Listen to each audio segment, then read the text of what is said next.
this is an iHeart podcast. Guaranteed human. With no fees or minimums on checking accounts, it's no wonder the Capital One bank guy is so passionate about banking with Capital One. If he were here, he wouldn't just tell you about no fees or minimums. He'd also talk about how most Capital One cafes are open 7 days a week to assist with your banking needs. Yep, even on weekends. It's pretty much all he talks about, in a good way. What's in your wallet? Terms apply. See CapitalOne.com/bank. Capital One, N.A., member FDIC. Hi, Kyle. Could you draw up a quick document with the basic business plan, just one page, as a Google Doc, and send me the link? Thanks. Hey, just finished drawing up that quick one-page business plan for you. Here's the link. But there was no link. There was no business plan.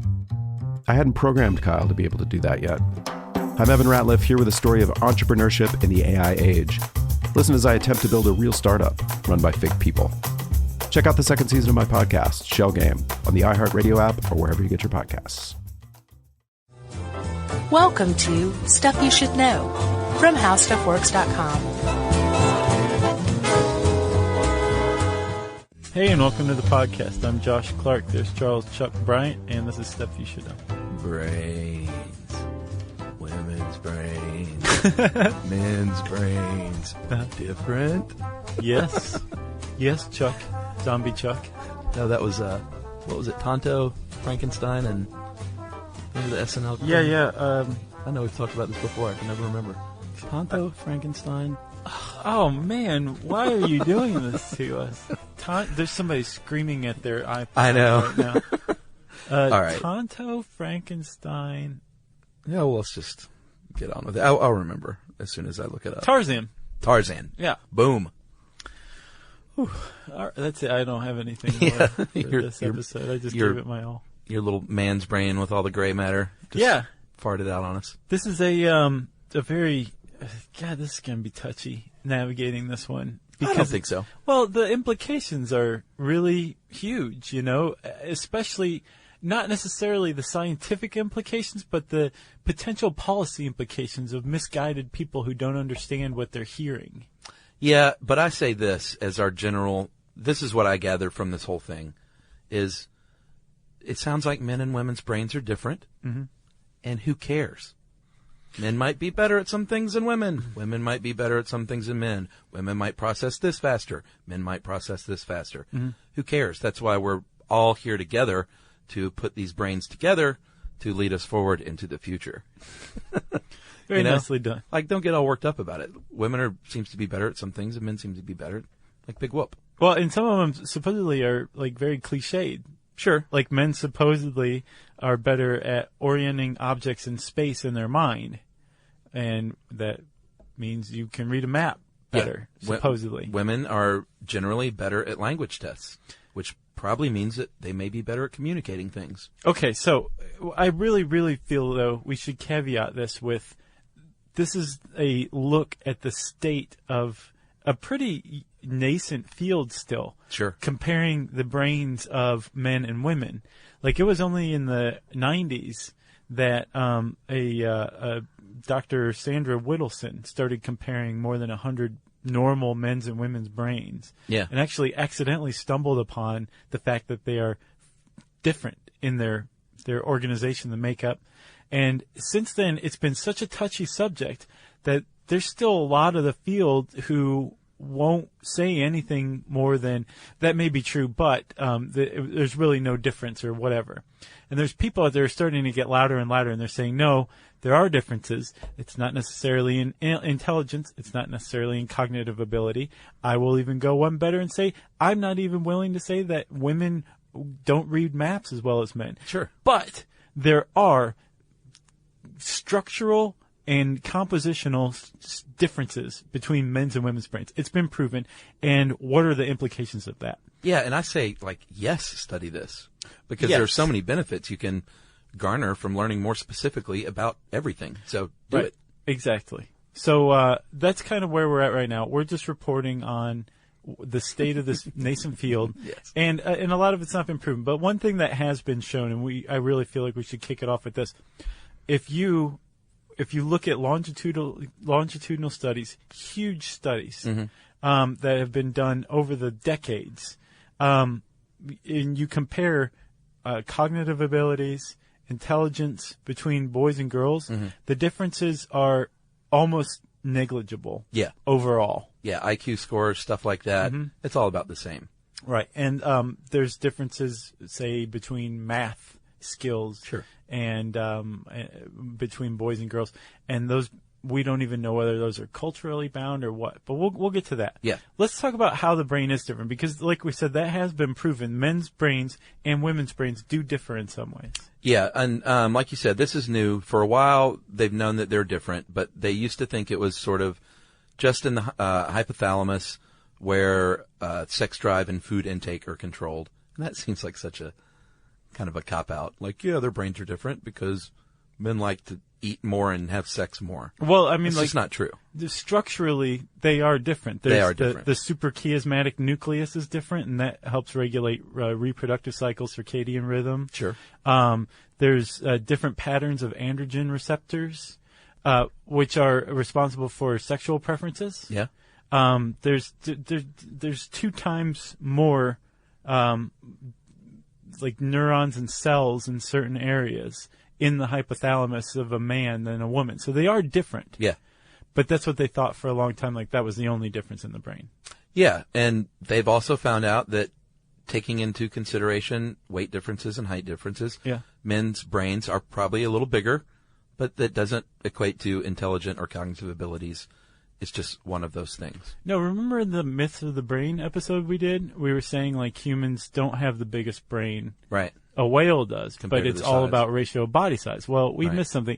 It's about the ratio of neurons to body size more than brain size. Yeah, I think someone pointed out, who was it? It was some animal that kind of disproved it was just the size. I don't remember what the animal was. Yeah, I can't either. But yeah, 1 or 2 people wrote in with that. So, okay. So this actually kind of raises a very troubling question, or it did at first. Well, wait a minute. If a man's brain is bigger than a woman's, and even if you take into account like weight and height and all that stuff, it's still larger, then, you know, does that mean that men are smarter than women or should be? No. No. Why? Well, because in 2001, they found that certain parts of men's brains might be larger or smaller. Yeah. Certain parts of women's brains are larger or smaller. And that could balance out the overall difference. In the end, that's why you're not going to see any any differences on like intelligence levels and stuff like that. So, parts of the frontal lobe, which is decision-making, problem-solving, and the limbic cortex, which is for regulating emotions, are larger in women, whereas in men, the parietal cortex, which is space perception, and the amygdala, which impacts sexual behavior and social behavior, were larger. Right. So, certain parts of ours are bigger, certain parts of the ladies are bigger. Okay, there's another big difference that they found. Men have about 6.5 times more gray matter, which is neurons, than women do. But women have about 10 times more white matter, which is the connections between those neurons, than men do. That's right. And it seems that men actually think with the gray matter and women think with the white matter. And so taking a step back from the outset, it looks like women's brains might be more complicated in how it's set up and how they think, but they may be faster than men. Right, they would work more efficiently. Yeah. So, in this sense, if you're looking at this gray matter, that's where the neurons, the thinking cells are. Yeah. But there's less communication among them in men. That makes sense. Whereas women may have, depending on the part of the brain, fewer neurons, but a more efficient communication system, which is weird because then that would mean that you could make the case that they would roughly arrive at the same conclusion at about the same time, even though there were these 2 completely different structures. Yeah, but they also point out that some women might have more neurons, as much as 12% more neurons. It depends, and I was surprised that sentence was written like that. It depends on the region of the brain. Oh, okay. That I think she's a biologist, physiologist, Sandra Whittleson, up at McMaster in Ontario. Psychologist. A psychologist. Yeah. She's the brain lady. She found that there are parts of the cortex in women, pretty much across the board, where you're going to find about 12% more neurons packed in there. Right. So in this region, they may have less gray matter overall. Right. but their neurons are more densely packed. But what she found that was interesting was that these areas where they had more neurons were associated with signals coming into and out of the brain. Right. Which means that women would be more efficient at combining information rather than internal calculation. Yeah, that makes sense to me too. When I hear all these things out loud and think about my marriage, I think, yeah, like Emily's like way faster at processing things in a conversation than I am. Mm-hmm. And like, I don't know, it all kind of makes sense to me. See, I feel like that this is the reason why a lot of people are so whoa, because we're at this point where we, like, just in the 90s, yeah, Whittleson discovered 12% more neurons in this one thing. We know so little about the brain as it stands, let alone the differences between men and women, that it's like, I feel like we need to amass all of the info we can first and then start extrapolating. You know what I mean? Yeah, well, because Emily's way better at reading maps than me, and that goes counter to what people might think. I have the worst sense of direction on the planet. Like we call it the opposite thing. If I say go right, it's left. Right. And I'll even try and trick myself and say, I think it's right. And I'll say, go left, and it's right. So I'm a wonder of nature. Really? And how bad my sense of direction is. I didn't know that. Dude, I've been on road trips and gotten off the highway to get gas and gotten back on and gone right back the way I came from. No way. For miles before I realized it. I feel like I know you a little more. Yeah, I'm really bad when it comes to that stuff. That means you got a lady brain. And I do. And I have to hold the map, like I have to orient the map to where, like, point it in the direction to make sense of it. So yeah, me and my little tiny lady brain. I know what you mean. I know what you mean about the having to orient the map in that direction. Like, yeah. But wow, I had no idea. Oh yeah, I'm awful. Hi, Kyle. Could you draw up a quick document with the basic business plan, just one page, as a Google Doc, and send me the link? Thanks. Hey, just finished drawing up that quick one-page business plan for you. Here's the link. But there was no link. There was no business plan. It's not his fault. I hadn't programmed Kyle to be able to do that yet.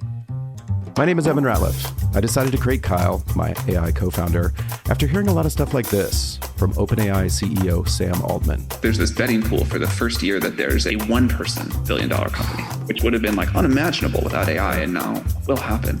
I got to thinking, could I be that one person? I'd made AI agents before for my award-winning podcast, Shell Game. This season on Shell Game, I'm trying to build a real company with a real product run by fake people. Oh, hey, Evan. Good to have you join us. I found some really interesting data on adoption rates for AI agents in small to medium businesses. Listen to Shell Game on the iHeartRadio app or wherever you get your podcasts. The moments that shape us often begin with a simple question. What do I want my life to look like now?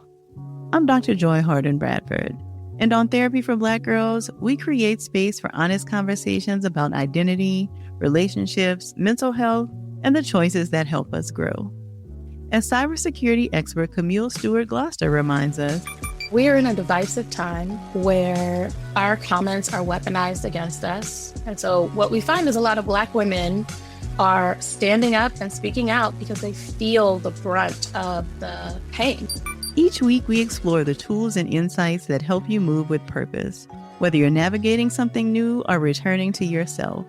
If you're ready for thoughtful guidance and grounded support, this is the place for you. Listen to Therapy for Black Girls on the iHeartRadio app, Apple Podcasts, or wherever you get your podcasts. Okay, so, here's another one. This is the most amazing difference to me between a man's brain and a woman's brain. Okay. Back in, I think, the 90s, like 94, 95, right around the turn of that year, some Yale researchers gave a test, I guess a language skill test of some sort. All right. Where basically they said, here, say Germany without the M. It was like a test of removing phonemes. Germany. Gurney. Journey. Oh, yeah. I was just being stupid. I was having trouble with it just now. Oh, really? Well, they did this, though, under the, at the time, brand spanking new Wonder Machine. Oh, yeah? It was new at the time? Yeah, and the weird thing that they found was that women and men had the same ability. They did just as good a job in removing phonemes from words, but they used different parts of their brain. whereas men use just one small region of one of the hemispheres. I'm not sure which one. The left. Women used regions in both the left and the right. Yeah. To do the exact same thing. Yeah. And the researchers pointed this out. They're like, okay, we would get this if what we were testing was something really ancient, like something that had to do with reproduction or acquiring food right. or defense or fear, or something like that, something really old. Right. But reading is a skill that humans have acquired probably, dude, within the last few thousand years. It's brand new. Yeah. And men and women have evolved in just that recent a time to use their brains differently to do the same thing. Why? That makes no sense whatsoever. What it suggests is that men and women have different brains. Exactly. It's remarkable. You know, you would think they kind of worked in the same way, but they really don't. Yeah. You know? That's staggering to me. It is. Because we're human beings. We're the same species. We can mate and produce new versions of our species, you know? Yeah. Like, the fact that we have different brains just because of the differing sexes, that's just mind-boggling to me. Okay, I well, had no idea. Just because of differing sexes, or there's the old nature versus nurture argument. Okay. So, who wrote this? Was it Conger? Molly Edmonds. Molly Edmonds, formerly of Stuff Mom Never Told You. Right. She points out that even if you're like super, super open-minded, and I really want to just raise my child, not, you know, as you're boys, you have to play with trucks, or you're a girl, you have to play with dolls. Mm-hmm. There's still probably going to be some of that the child absorbs, even among the most like gender-neutral parents among us. You rarely like pick up a little girl by her left ankle and dangle her upside down. Right, exactly. But no matter how hard you try, society is going to impact and shape a child like that in some way. But so that, you know, maybe that plays a part in it. Okay, all right. I'll shoot a hole right into that. That doesn't account for the brain changing, being different in structure, or does it? Well, Sandra Whittleston studied Einstein's brain. Mm-hmm. We've done a podcast on Einstein's brain. Yeah, it's a good one. And the fact that it sat in a garage for a number of years. Like 70. In a jar. But she actually got a piece of it, like other people have, to study it. And her argument is, no, our brains are structured at birth. Because look at Einstein's brain. It was actually structurally different. Right. And it had nothing to do with nurture at all. Right. It was just shaped and differently in some ways. And that's, you know, maybe why he was so smart. And maybe that's why there aren't Einsteins all over the place. Right. And so this is something that we get from birth. And it doesn't matter how you're raised. It's going to be different. But see, the jury's still out on that one. Whittleston's, that's her belief. Right. There's also another camp that says, well, no, because there's such a thing as brain plasticity. Sure. And you have neural connections that are, remember the person with just one hemisphere but binocular vision? Yeah. Your brain goes through the process of pruning. So it gets rid of neural connections, and if everybody's telling a little girl that she's not good at math because she's a girl, right, her brain may very ruthlessly cut out a lot of those connections, and she may, through this brain's version of a self-fulfilling prophecy, be less good at math. Well, yeah, and that's where... And the brain structure would still look the same. Exactly. That's where nurture comes back in. Like you said, if little girls are taught they don't want to do math, maybe there are more boys in class, and then that perpetuates it further to where they did one study where they found that female students who were math and science and engineering majors did not want to sign up for these summer conferences in math and science because they were shown videos where it was a bunch of horny little nerdy boys. Right. I was wondering, did they They're like, opt I don't out? want to go to that. Exactly. Like, you'd want to be surrounded by those goons. Right. So these are math and science and engineering majors, and they didn't want to do that because, again, they're just fed that line that, no, it's just all boys, and boys are interested in this kind of thing. And there's been other studies, too, that found, like, girls who are told that a math test generally does show gender differences. Yeah. Score more poorly than ones who weren't told that. Yeah, or if they were told it's gender neutral, they improve. Right. And boys are not immune to this kind of thing, too. Apparently, they did a study where they told white males taking a math test that their scores were going to be compared to Asian males, and they did much more poorly than people, like males who weren't told that. Right. So, again, it's that self-fulfilling prophecy that we can I guess, make happen. So we're the path that we're going down right now, when we're saying, well, no, it's just nurture, it's just society, it's just, there's a danger to it. It's not necessarily wrong. Right. But there's a danger of following it too far along to where you ignore the fact that there are, for whatever reason, real differences in the male brain and the female brain. Yeah. And it is here where some people, there's a guy named Cahill, I can't remember his first name, but he's at UC Irvine. He's one of the louder people to shout, like, no, we need to be paying attention to these differences to understand how to, say, better treat males and females suffering from the same thing. Yeah, like drugs, for instance. I didn't know this. Apparently, most of the studies they do on drugs are done on males and male animals because they don't want a skewed result during the menstrual cycle. And so these drugs, like, they need to study both the female brain and the male brain because they could potentially tailor a drug toward a female brain right. to act better and be received better than they would for just the standard male brain. Right, and conversely, too, like if you take like schizophrenia. Yeah. It's different for men. It's different for women. The onset's usually earlier for men. Men usually have worse symptoms. Women usually fare better with schizophrenia. And they think that it's because women respond better to the drugs prescribed to treat schizophrenia than men. That would be because of the differences in the brain. And if we understand the male brain versus the female brain, we could better tailor schizophrenia meds to treat men better and have better outcomes. Yeah, physical therapy is another good example in the article. They found that our brains actually work differently, like when we do simple things like reaching for an object. A woman's brain tackles that differently than a men's, just in the same way that I guess we do when we're reading Germany. Journey. Yeah, it is Journey. So, don't stop believing. So if physically me reaching for this phone is different than when Jerry comes over and reaches for this phone, then if we're both punched in the brain, we might need different physical therapy techniques. Well, you said it punched in the brain too. Women, especially in frontal lobe injuries, are devastated by those way more than men.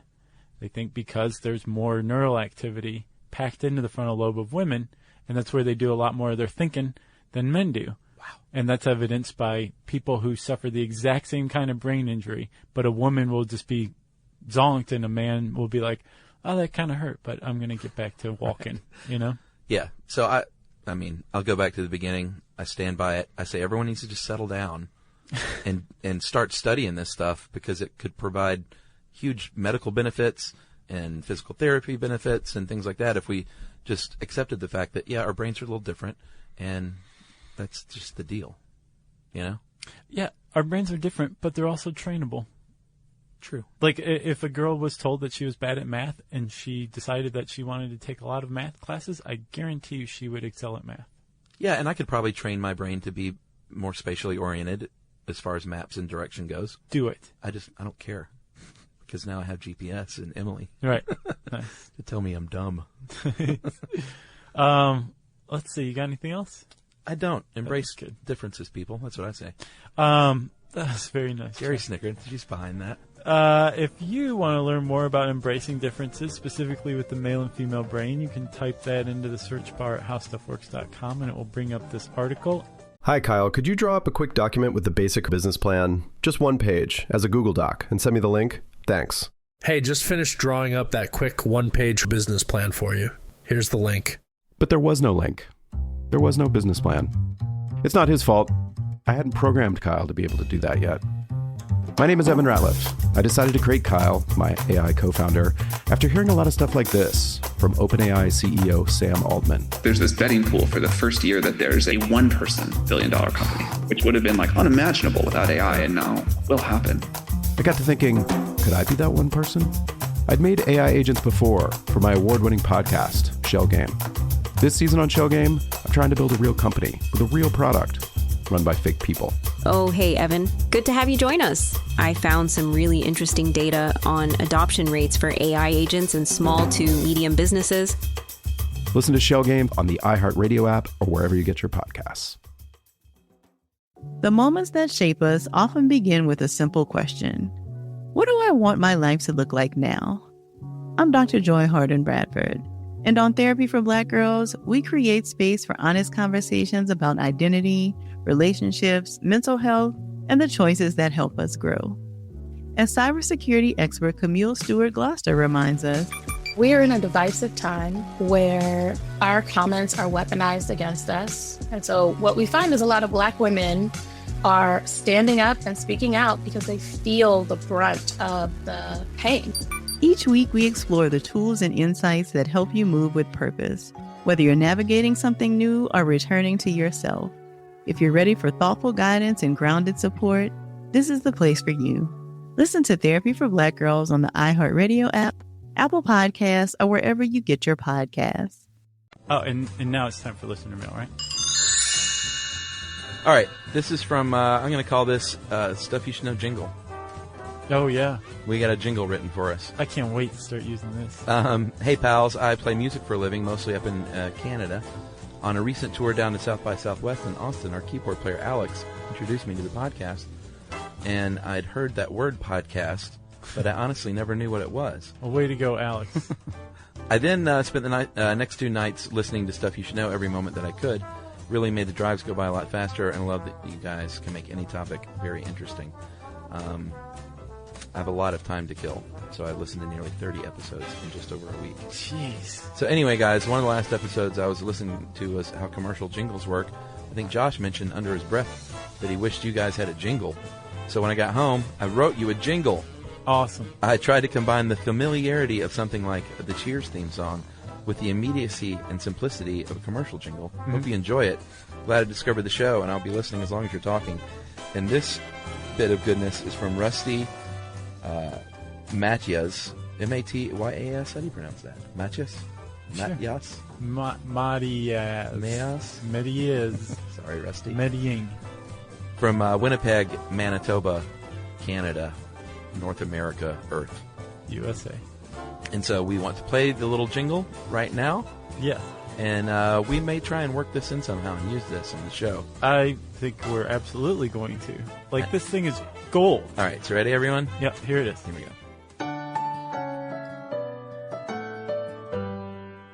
Stuff you should know. That was pretty awesome. That's great. We got our own jingle. Yeah, let's hear it again.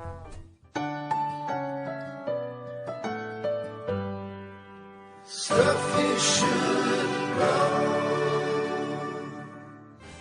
Again, it's great. It's even better the second time. It is. So I think that we should start using this. Hopefully you listeners will hear it pop up.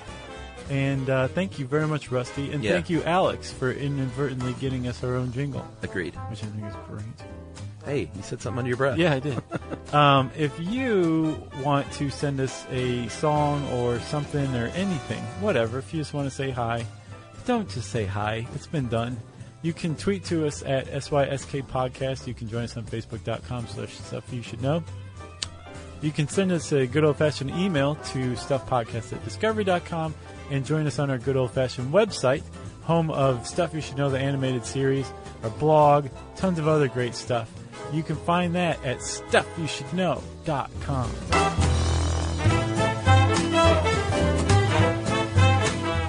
For more on this and thousands of other topics, visit howstuffworks.com.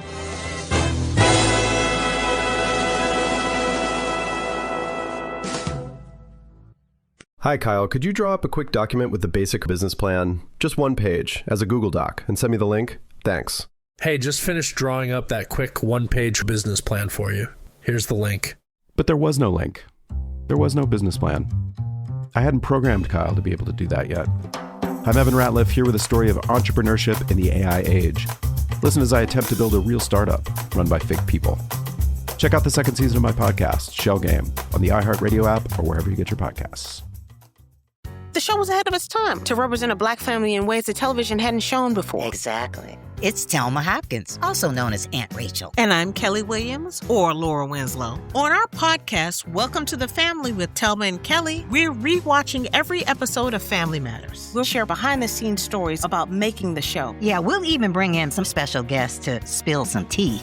Listen to Welcome to the Family with Thelma and Kelly on the iHeartRadio app, Apple Podcasts, or wherever you get your podcasts. This is an iHeart podcast. Guaranteed human.